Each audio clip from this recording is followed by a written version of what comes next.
ability to innovate is key, obviously, right? And iterate fastly and evolve. Paramount in the world of security, you'll have a blue and a red team. And while you may think everything is secure, you spin up another team, which goes on the attack, breaks all the rules. And this isn't unlike in the world of innovation when you're trying to create a new product. There's no constraints. They can do whatever they want to do. And you have the blue team on the defensive. And more often than not, the red team wins because you've removed every single constraint. You've removed all realities. You've any biases. They don't have to unlearn what they've learned previously. They come at it from a completely different perspective. And red team generally wins in that sort of scenario. So security mirrors the world of innovation, one-on-one. So we've legitimized those types of things all the way up to our board by creating two separate enterprise risk structures.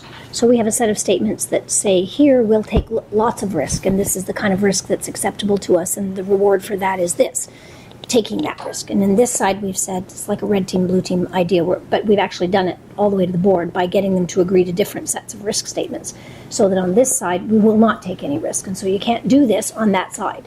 But likewise, please don't do this on that side.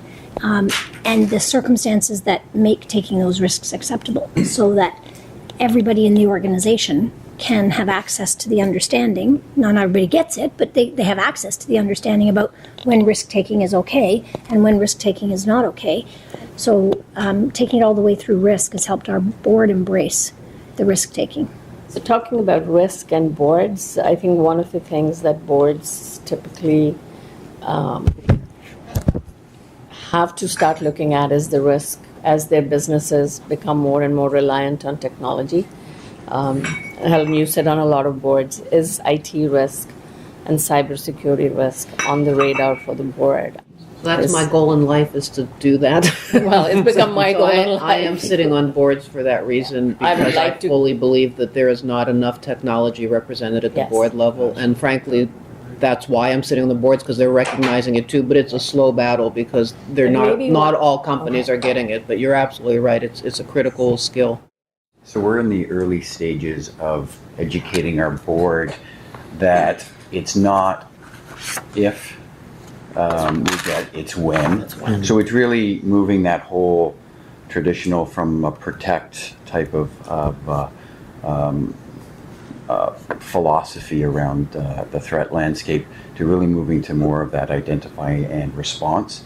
And we've recently just done a NIST review, and again, same thing as you had mentioned, just to get an idea where you are in the overall maturity scale.